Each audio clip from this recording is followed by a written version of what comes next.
దేవుని మహాకృపను బట్టి దేవుడు మనలను ప్రేమించి అనుగ్రహింపచేసిన ఈ సమయాన్ని బట్టి నేను ప్రభువును స్తుతిస్తూ దైవ లేఖనాలలో నుండి వర్తమానాన్ని మనం విని మేలు పొందుదాం. Let us get benefited by studying the verse that is set for us by God. దేవుని కృపను బట్టి ఉదయకాలపు మీటింగ్కి అనేకులుగా చేరి వస్తున్నారు. అలాగుననే ఈ కూడికలో కూడా అనేకులు చేరి వస్తున్నారు. ఇంకా ఎక్కువ మంది చేరి రాగలిగి దేవుని వాక్యాన్ని వినగలిగి ఆధ్యాత్మికంగా మేలులు పొందుదాం. Many people are being attracted and they are attending to the early morning meeting and also to this 9 o'clock meeting and keep attending and get benefited. ఈరోజు దేవుని వాక్యములో నుండి ఆదికాండ గ్రంథం 34వ అధ్యాయంలో ఉన్న కొన్ని వచనాలు 1 నుండి 5 వచనాలు చదువుకుందాం. For today's devotion, let us take up the portion from Genesis chapter 34 verse 1 to 5. లేయా యాకోబునకు కనిన కుమార్తె అయిన దీన ఆ దేశపు కుమార్తెలను చూడవెళ్ళెను. ఆ దేశము నేలిన హిబీయుడైన హమోరు కుమారుడగు షెకెము ఆమెను చూచి ఆమెను పట్టుకొని ఆమెతో శయనించి ఆమెను అవమానపరచెను. అతని మనస్సు యాకోబు కుమార్తె అయిన దీనా మీదనే ఉండెను. అతడు ఆ చిన్నదాన్ని ప్రేమించి ఆమెతో ప్రీతిగా మాటలాడి ఈ చిన్నదాన్ని నాకు పెండ్లి చేయుమని తన తండ్రి అయిన హమోరును అడిగాను. తన కుమార్తెను అతడు చెరిపెనని యాకోబు విని తన కుమారులు పశువులతో పొలములలో నుండినందున వారు వచ్చు వరకు ఊరకుండెను. The portion in English, it goes like this. And Dinah, the daughter of Leah, which she bare unto Jacob, went out to see the daughters of the land. And when Shechem, the son of Hamor, the Hivite, prince of the country, saw her, he took her and lay with her and defiled her. And his soul clave unto Dinah, the daughter of Jacob, and he loved the damsel and spoke kindly unto the damsel. And Shechem spake unto his father Hamor, saying, get me this damsel to wife. And Jacob heard that he had defiled Dinah his daughter. Now his sons were with his cattle in the field, and Jacob held his peace until they were come. చదువుబడిన ఈ లేఖన భాగం కొరకై ప్రార్థన చేసి ప్రభు సహాయాన్ని కోరుకుందాం. Let us get the help of our Lord in such a way so that he will teach us the spiritual values hidden in this portion. పరిశుద్ధుడవైన మా పరమ తండ్రి, మహోన్నతుడవైన మా దేవ, మీ ఘనమైన దివ్యమైన అమూల్యమైన మీ నామమునకు వందనములు, స్తుతులు, స్తోత్రములు చెల్లిస్తున్నాం. Our God in heaven, you are the holy God, you are the most utmost God, and you are the God of everything, and we thank you for your wonderful name. మమ్మను మీరెంతో ఎక్కువగా ప్రేమించారు. మీ కృపతో మమ్మను జ్ఞాపకం చేసుకున్నారు. నశించి నరకానికి వెళ్ళిపోతుండగా విశేషమైన మీ కృపచేత రక్షించారు. అందుకై స్తోత్రము చెల్లిస్తున్నాం. You have remembered us and also you have loved us, thereby because of your grace only you saved us through your life on the cross. నిజంగా మా బ్రతుకుల్లో మీరు చేసిన మేలులన్నీ ఎంత విశేషమైనవో వాటిని మేము తలపోసుకుంటూ మీకు కృతజ్ఞతా వందనములు చెల్లిస్తూ మా జీవితాంతం రుణస్థులమై ఉన్నాం. Indeed, we are very indebted to you for all the loving kindness they are showing all through our life, for all the activities. Throughout our life, we are prone to bless your name always. మా ఎడల మీకున్న దయా వాత్సల్యమును బట్టి మిమ్మును స్తుతించుచు మా ప్రభు అయిన యేసు క్రీస్తు అమూల్యమైన నామమున స్తుతించి ప్రార్థించి వినియులమై వేడుచు ఉన్నాం మా పరమ తండ్రి, Because of your love and affection towards us and also kindness towards us, we remember you and say thanks to you. With these things, we submit this prayer in the name of Lord and Savior Jesus Christ. Amen. Amen. ప్రభునందు ప్రియులారా, మనము దేవుని మహాకృపను బట్టి అబ్రహాము జీవితమును గురించిన ధ్యానాలు, ఇస్సాకు జీవితమును గురించిన ధ్యానాలు, అలాగునే ఇప్పుడు యాకోబును గురించిన జీవిత ధ్యానాలు మనం వింటూ వస్తున్నాం. By God's grace, we have been studying in sequence the character study of Abraham, and after that, we studied the character of Isaac. Now we are studying the character of Jacob. This is the sequence in which we are going ahead. ఇప్పటికే యాకోబు జీవితములో నుండి ఎన్నో అమూల్యమైన పాఠాలు, అనుభవాలు మన ఆధ్యాత్మిక జీవితానికి మేలు కలిగించే మనం ప్రయోజనాన్ని పొందాం.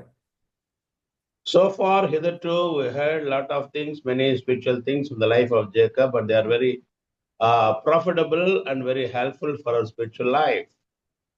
అలాగుననే ఈ దినం కూడా ఒక చిన్న ధ్యానాన్ని మన జీవితంలో, మనకు మేలుకరమైన ధ్యానాన్ని మనము విందాం.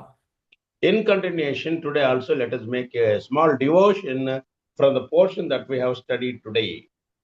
ఈ అధ్యాయములో ముఖ్యంగా యాకోబు కుమారుల అక్రమమును బట్టి కృంగిపోయిన యాకోబు అని మనం చెప్పొచ్చు. This entire chapter, it's about the indecent behavior of Dinah and also the other sons of Jacob. And because of the indecent behavior of his children, the father, Jacob, is very much in sorrow. కృంగిపోయిన యాకోబును మనం ఈ అధ్యాయంలో తేటగా గుర్తిస్తాం. He is very much distressed. Jacob is very much distressed and in very sad condition because of the indecent behavior of his children. ముందు అధ్యాయములో సమాధానపడిన యాకోబును మనము చూచాం. In the earlier chapter, that is chapter 33, we could see Jacob, he could get peace. సమాధానపడి సంతోషంగా ఉన్న సమయంలో వెంటనే తరువాత అధ్యాయానికి వచ్చేసరికి కృంగిపోయిన యాకోబు మనకు చాటగా కనబడుతున్నాడు. In chapter 33, Jacob, he was in peace and he was in joy. While he was enjoying the peace and joy in his life, immediately he could get entangled in the situation of distress because of the behavior of his children. ఎందువల్ల అంటే దీన చెరుపబడుట, తన కుమారులు అక్రమాన్ని చేయుట. The reason for Jacob's distress is that Dinah, she was defiled, and based upon that, her brothers, they could take revenge upon the person who committed that sin against her. ఈ అధ్యాయములో దాదాపు 31 వచనాలు వ్రాయబడ్డాయి. In this chapter, there are ultimately 31 verses.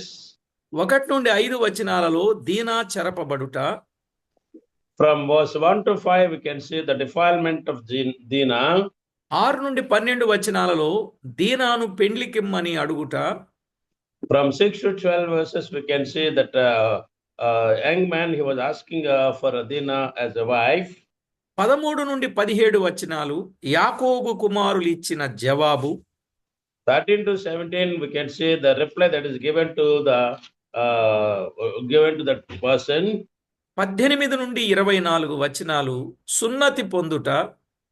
The 18 to 24, we can see where the people of that town, they were did that thing.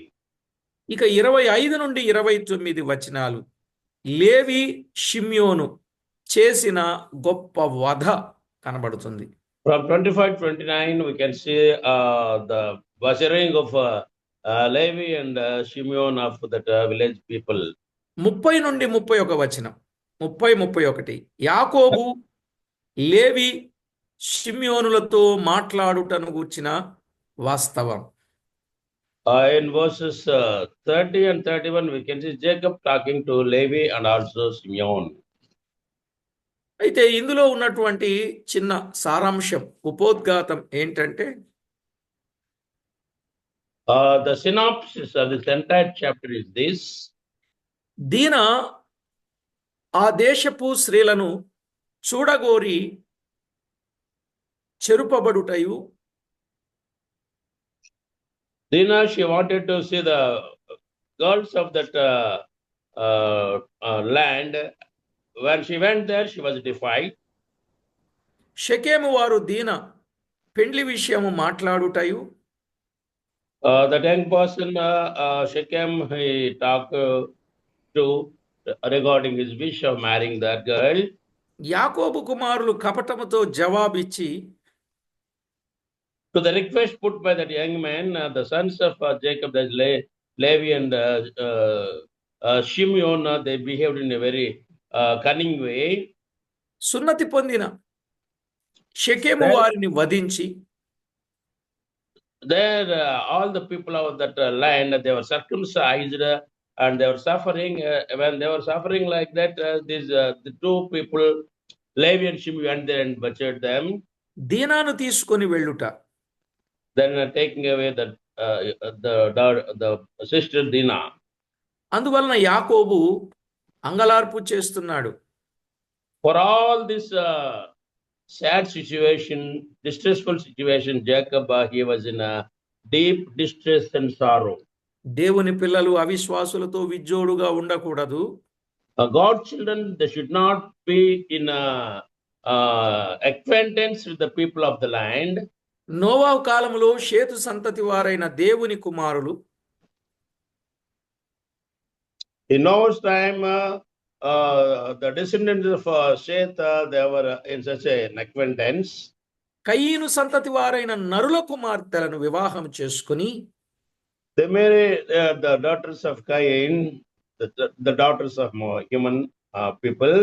భ్రష్టులైన కారణంగా Because of that marriage, they became defiled. జలప్రళయము వచ్చి వారిని నాశనము చేసెను. Later on, we can see the God overpouring his wrath upon those people. దేవుని పిల్లలు అన్యులతో కలవక ప్రత్యేకముగా ఉండవలెను. God's children, they should not get into friendship with the heathen people. ఓ ప్రియులారా, మనము ఆదికాండంలో చూస్తాం, దేవుని కుమారులు నరుల కుమార్తెలు అక్కడ మనం చూచినప్పుడు వారు కలుసుకున్నారు. దేవుని కుమారులు అంటే దేవదూతలతో నరులు పాపం చేశారని కొంతమంది వ్యాఖ్యానిస్తున్నారు. అది తప్పు అని ఈ సందర్భాన్ని బట్టి కూడా చెప్పాలనుకుంటున్నా. There we can see the sons of God, they were getting married to the daughters of human race. We can see that admixture there. వారికి పుట్టిన వారు నెఫీలులు అనే మాట మనం చదువుతాం.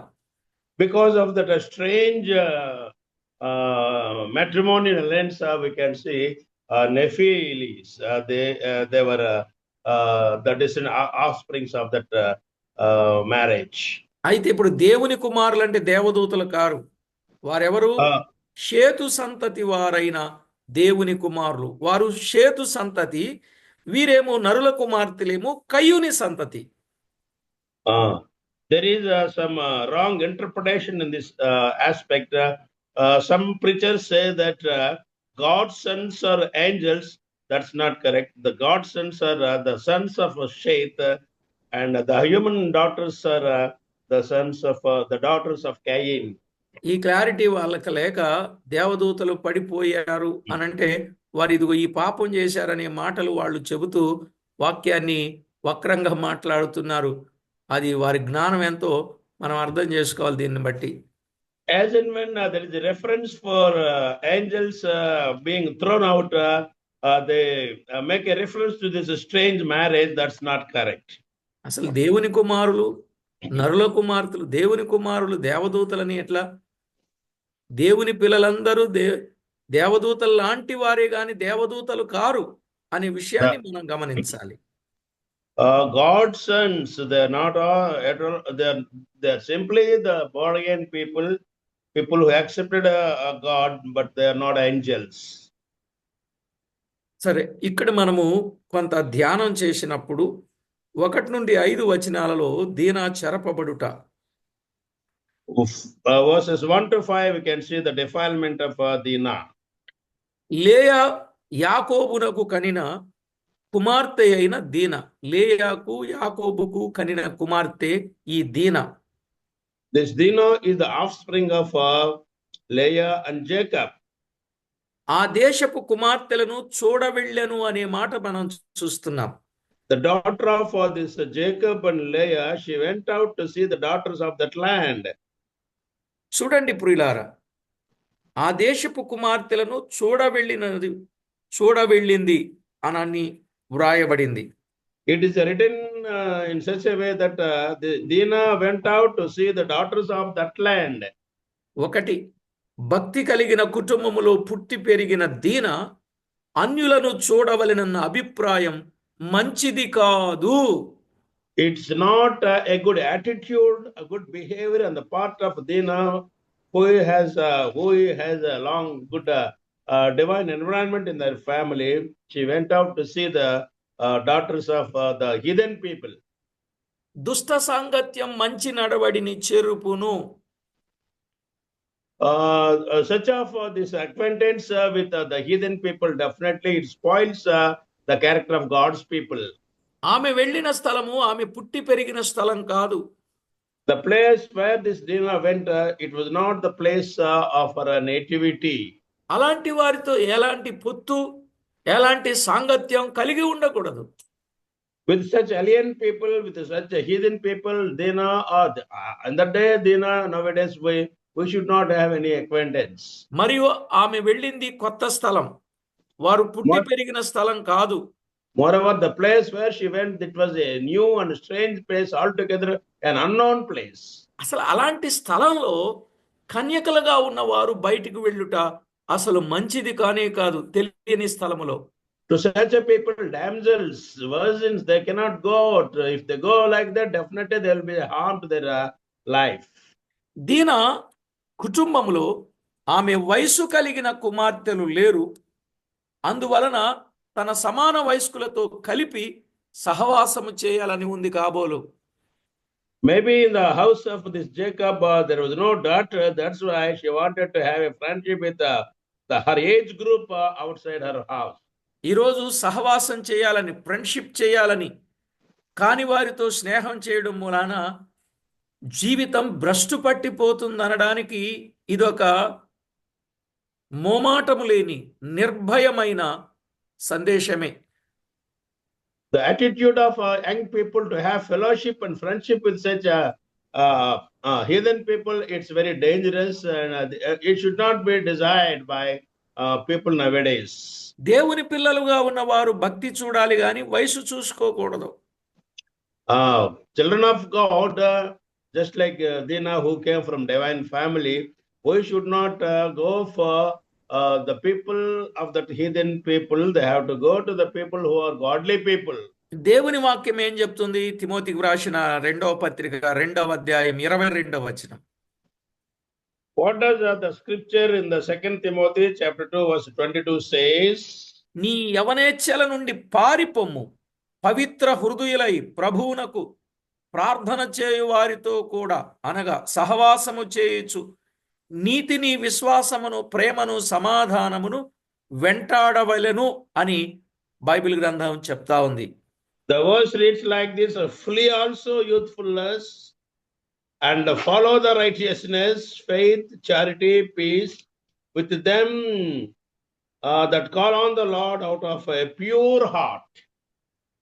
ఆ దేశపు కుమార్తెలను చూడవలెనన్న కోరిక కూడా యవనేచ్ఛలలో ఒకటి. Her desire, the desire of Dinah, it was one of the lusts of young people. వాటిని విసర్జించవలెను గాని వాటిని అనుసరించకూడదు. We have to say, renounce such of the desires, and we should not follow, we should not cultivate that attitude in the life. దేవుని పిల్లలకు భక్తి విశ్వాసాలే ముఖ్యం గాని లోకముతో స్నేహం ముఖ్యం కాదు. For the children of God, faith is important, and also reverential life is important, but not the outside world and its lurings, attractions. యవన వయసు కలిగిన దీనాను అన్నదమ్ములు గాని తల్లిదండ్రులు గాని ఆమె మందలించినట్లుగా కనబట్టంలే. In the house of Jacob, when Dinah, she wanted to go out, either her father or her brothers, they did not control or restrict her. కారణం ఏమంటే 11 మంది పురుషులు, ఒక్క ఆమె దీన, The 12 reason మంది. is, the reason is that she is the only girl, female in the family, entire family. That's why they have a lot of affection towards her. అందువలన గారాబంగా పెంచుతూ ఆమె ఏది చెప్పినను ఏమి చేసినను అడ్డగించకుండా వచ్చారు. That's why she demands a lot of respect in the family. All the people show love and affection towards her. That's why whatever she asks, definitely they give. అందును బట్టి అది కీడుగా పరిణమించెను. That lenience, it has become a danger for her life. బహుశా ఏసేపు ఉన్నట్టయితే అక్కడ 12వ వాడు ఆయన ఏమైనా మందలించేవాడేమో కానీ ఆయన కూడా లేడు కదా. అందుకే 11 మంది అన్నాను. ఏంటి యాకోబుకు 12 Yeah. మంది అయితే 11 మంది అన్నాడు అనుకుంటారు, మీకు doubt వచ్చుద్ది. I have made a reference to the number of the people, children of Jacob as 11, because the 12th one, Jacob is not there. 11 మంది కుమారులలో ఒక్కతే కుమార్తె గనుక అందువలన గారాభంగా పెంచుతూ ఆమె ఏది చెప్పినా అడ్డగించకుండా వచ్చారు. ఇప్పుడు ఆమె వల్లనే చిక్కు సమస్య అనేది ఏర్పడిపోయింది. Because of her these people, they were showing a lot of respect to her demands, and that turned to be a strange thing to her. అందును బట్టి అది కీడుగా పరిణమించినట్లు చూస్తున్నాం. That's why it has turned to be an unwanted happening in her life. పిల్లలను క్రమశిక్షణలో పెంచాలి, దైవ సత్యాలు నేర్పించాలి. We have to tame, we have to grow up our children in discipline and also in the light of the word of the Lord. ఎందుకంటే బాలుని హృదయంలో మూఢత్వము స్వాభావికముగా కలదు, శిక్షాదండము దానిలో నుండి తోలివేయును అని సామెతల గ్రంథం 22 6వ వచనం 16వ వచనంలో చెప్పబడింది. In Psalms chapter 22 verse 6 and 16, there it's a natural thing in the mind of the children, that moodiness, and we have to control that by the word of the Lord. ప్రియులారా, ఇలాగూ బైబిల్ గ్రంథంలో కొంతమంది ఉన్నారు, తల్లిదండ్రులు గారాభంగా చూడడం, ప్రేమగా పెంచడం, ఆ ప్రేమనేమో వీరు లోకుగా తీసుకోవడం, అదేమో అమర్యాదగా వారు ప్రవర్తించడం, చివరికి తల్లిదండ్రులకు మచ్చ తేవడం, ఇలాంటి వారు బైబిల్ గ్రంథంలో కూడా ఉన్నారు. Children like Dinah, they are there in the Bible. They get lot of freedom in the family. As a result, that freedom is misused. Thereby, they get a lot of trouble. చూడండి, దావీదు తన కుమారుడైన అదోనియాను మందలించి నొప్పి కలిగించలేదు, కావున అతడు గర్వించి కాని పని చేసినట్లుగా చూస్తాం. One example in the Bible is the son of David, that's Adoniah. He was not controlled. He was given much freedom. That's why he behaved in a strange way. రాజుల మొదటి గ్రంథం 1వ అధ్యాయం 5-6 వచనాలు. For that we can turn to the book of 1 Kings chapter 1 verse 5 and 6. ఇలాగూ దీనాను వారు మందలించకపోవటం కూడా అది ఒక కారణం కావచ్చు. Not controlling Dinah, not restricting Dinah in her behavior, that's one of the reasons falls from the elders. అందులోనూ దీనా వయసులో ఉంది కాబట్టి తన యవనేచ్ఛలను బట్టి, తన యవన జీవితాన్ని బట్టి, యవన కుమార్తెలను చూడాలని వెళ్ళింది కాబట్టి పొట్టిగా ఎలా వెళ్ళుద్ది? ఏదో రకరకాలుగా తాను అలంకరించుకొని వెళ్ళి ఉండవచ్చు. She went out in order to see the daughters of that land. Maybe she might have gone out with a lot of preparation, both physically and mentally. That's why she went out there in order to pacify her physical desires. అలాగే వెళ్ళింది కాబట్టే పాపంలో పడింది అని చెప్పడానికి ఏ సందేహం లేదు. There is no doubt that because of her inner motive, she went out there, and that motive has resulted in a real activity. ఈ రోజు మనం చూస్తున్నాం, చాలా మంది ఇలాంటి అలంకరణలు ఎందుకు చేసుకుంటున్నారో దీనాను బట్టి మనకు అర్థమవుతుంది.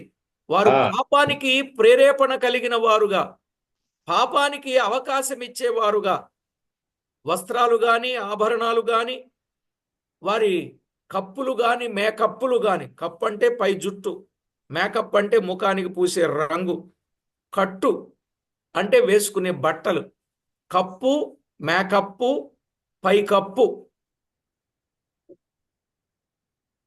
Okay.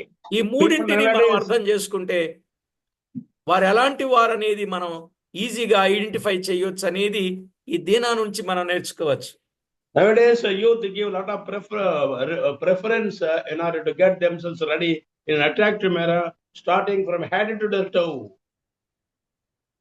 భక్తిగా ఉన్నవారు సింపుల్ గానే ఉంటారు, భక్తిగా ఉన్నవారు దీనంగానే ఉంటారు, భక్తిగా ఉన్నవారు తగ్గించుకునే ఉంటారు, భక్తిగా ఉన్నవారు లోబడిన వారుగానే ఉంటారు, భక్తిగా ఉన్నవారు అనవసరంగా బయటికి వెళ్ళరు, భక్తిగా ఉన్నవారు ఇంకెన్నన్నా చెప్పొచ్చు అండి. The character of divine people, that's entirely a different character, and that's pleasing to the Lord. They will be always simple in outlook. They will always be humility in character, and they show a lot of discipline in their character. భక్తి కలిగిన కుటుంబంలో పుట్టి పెరిగిన దీన అన్యులను చూడవెళ్ళి జీవితాన్ని నాశనం చేసుకుంది. A girl from divine family, she went out to see the heathen people. That's why there was a danger in her life. ఇక అటువైపు నుంచి రెండవదిగా మనం మొదటి దీనాన్ని చూసాం. రెండవదిగా షెకెము అని వాడు తన తండ్రి ఇంటి వారందరిలో ఘనుడు అని 19వ వచనంలో చూస్తాం. Now let us talk about the young person who defiled this Dinah. His name is Shechem. He is described in verse 19.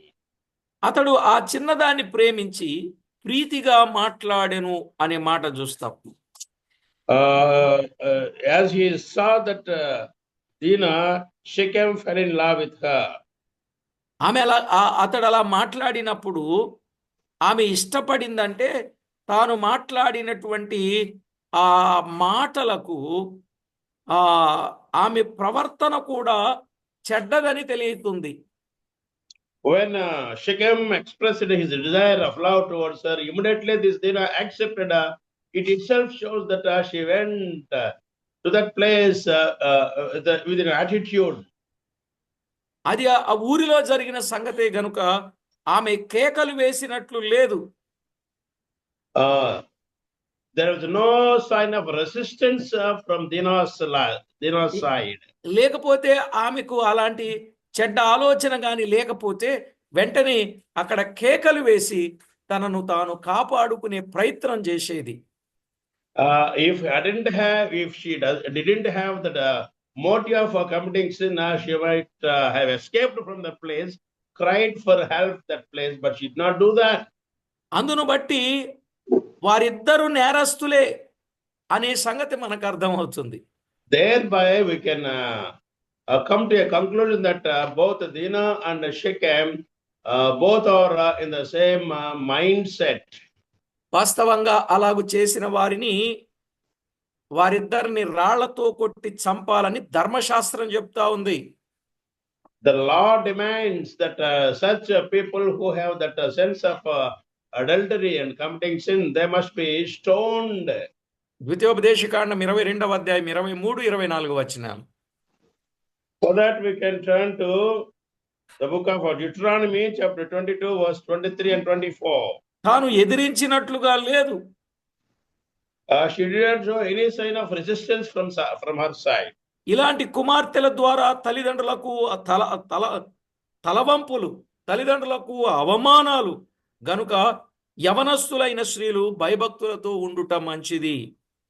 With such daughters, parents definitely get a lot of headache, and they should not behave like that. Instead of that, they must live a life of divinity. ఈరోజు తల్లిదండ్రుల భయం పిల్లలకు లేకుండా తల్లిదండ్రులే పిల్లల్ని ప్రోత్సహిస్తూ ఉన్నారేమో అని అనిపిస్తా ఉంది ఒకానొక కోణంలో. Nowadays, some young people, they behave like Dinah. They don't have the fear of the parents, and parents also give them a lot of freedom. That's why they commit such sins. దీనా సోదరుల పేర్లు వందల సార్లు బైబిల్లో కనబడుచున్నవి. The names of the brothers of Dinah we can see in the Bible hundreds of times. కానీ ఈమె పేరు 2 స్థలాల్లో మాత్రమే కనబడింది. But the mentioning of the name of Dinah can be seen only in 2 places. మొదట పుట్టినప్పుడు 30వ అధ్యాయం 21లో మనము చూస్తాం. At the time of her birth, she is referred, that we can see in Genesis chapter 30, verse 21. మరలా ఇప్పుడు మాత్రమే కనబడినది. Again, we can see in the 34th chapter, that is the second time. ఇంకా ఎక్కడా కనబడుటలేదు. Nowhere else we can find the mentioning of the name of Dinah in the Bible. ఎందుకు కనబడలేదు? What is the reason for that? పాపానికి చోటు మనం ఇచ్చినట్లయితే మనము ఇకను కనబడము. If we give a place to such a motive, definitely our names will be vanished. పాపానికి దూరంగా, పవిత్రతకు సమీపంగా, ప్రభుతో సహవాసంగా మన జీవితాన్ని గడపవలసిన వారం. We have to flee from the lustful attitudes, and we have to love the purity, and also we have to live a life of godliness. దీనా తన శీలాన్ని పోగొట్టుకుంది, తన గుణాన్ని చెరిపివేసుకుంది, తన సాక్ష్యాన్ని చెరిపివేసుకుంది, తండ్రికి అన్నలకు అవమానాన్ని తెచ్చిపెట్టింది. Dinah lost her character, Dinah lost her testimony, and she brought a lot of disgrace to the family. యవనస్తులైనటువంటి వారు రిబ్కా వలె తన శీలమును కాపాడుకొని చక్కగా ప్రవర్తించవలసిన వారుగా ఉన్నారు. రిబ్కా వలె చక్కని జీవితాన్ని కలిగి ఉండాలి గాని దీనా వలె జీవితాన్ని నాశనం చేసుకోకూడదని ఆదికాండం 24, 15, 16 వచనాల్లో చూస్తాం. In Genesis chapter 24, verse 15 and 16, there we have a good example for the young people in the name of Rebecca. She maintained her chastity, virginity, and also she made divinity.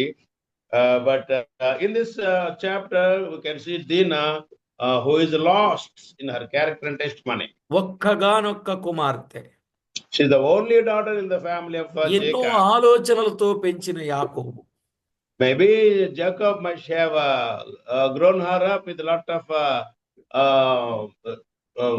premeditated thoughts upon her. అన్నలందరి ప్రేమకు పాత్రురాలైన దీనా She was the only daughter, and she could get love from all 11 brothers. అందులో క్రైస్తవ కుటుంబములో పుట్టి పెరిగిన దీనా That's why, moreover, she was born in a Christian background. ఇవన్నీ ఆమెకు గుర్తు రాలేదు. Such of these merits of her life, she could not remember at the time of committing such sin with the Shechem. ఇలాంటి పరిస్థితుల్లో ఉన్నప్పుడు ఏ తండ్రైనా కృంగిపోతాడా, కృంగిపోడా? When the things happen like that, any father definitely he will get lot of distress, and he will get lot of sorrow in his life. యాకోబు కృంగిపోయాడని చెప్పుకుంటున్నాం గాని ఆమె పెంచడంలో ఈయన స్వయంకృతాపరాధము కూడా ఉంది అని చెప్పొచ్చు. Of course, we understand here that Jacob, he was in a distressful condition because of what happened in her life. And one more thing is that he is the responsible person because of her lenient character. ఆడపిల్ల గదని ఎంతో ఆప్యాయంగా, గారాభంగా, చక్కగా పెంచి పెద్ద చేసిన ఈ కుమార్తె కాని పని చేసినప్పుడు తండ్రి ఎంత కృంగిపోయాడో, తండ్రి ఎంత కుమిలిపోయాడో, తండ్రి ఎంత కన్నీరు కార్చాడు. She was the only daughter in the family, and he showed lot of love and affection towards her, and she was given all things that she wanted. But when things happened like this, definitely he was in such tears, such a distressful condition, and also his heart was melting. కనుక ప్రభునందు ప్రియులారా, మనము జాగ్రత్త పడి జీవితాన్ని సరిచేసుకొని పిల్లల జీవితాలు సరిచేయకపోతే రేపు మనం కృంగిపోయిన స్థితిలోని, కుమిలిపోయిన స్థితిలోని, చివరికి కూలబడిపోయే స్థితిలోనే మనం ఉంటాం. As elders in the family, responsible persons in the family, we have to live a life of discipline, and we have to grow our children in the discipline. Thereby, definitely they will, when they come up in age, definitely they bring glory to the house, But if they are brought up just like Dina, definitely there will be sorrow in the house. తల్లిదండ్రులు కన్నీళ్లు కార్చకుండా, 2 కుమిలిపోకుండా, 3 కృంగిపోకుండా, 4 కూలిపోకుండా ఉండాలంటే If at all parents wants to, if they don't want to have tears in their family, if they don't have any distressful condition in the family, if they don't like their hearts melting because of the sad conditions. Fourth one, if at all they don't want to have any disgrace to the family, they have to grow the children in discipline. దేవుని యందు చక్కగా మనం పెంచడం నేర్చుకుంటే ఈ పరిస్థితులు మనకు రావు అనేది ఈరోజు మనం నేర్చుకునే గొప్ప పాఠం అండి. The great lesson that we learn today is that if we grow our children in, if you bring up our children in discipline, ఈ and వర్తమానం godly atmosphere, definitely will get a lot of glory in our houses. ఈ వర్తమానం ప్రతి తల్లిదండ్రులు వినాల్సిన వర్తమానం ఇది. This is the message that every father and mother, elders in the family, they have to listen to. పెద్దవారైన వారు, తాతలు గాని, నాయనమ్మ, అమ్మమ్మలు గాని ఈ వర్తమానాన్ని ఆ మనుమ సంతానానికి అర్థమయ్యేటట్లు ముందు మనం అర్థం చేసుకొని మనం కూడా మన చేతనైనటువంటి సంగతులను వారికి చెప్పాలి. మనం Elders in the family, such as the grandparents, definitely they have to listen to this. They have to grasp the meaning of this message and pass on this message to the young people in the houses. It is their responsibility.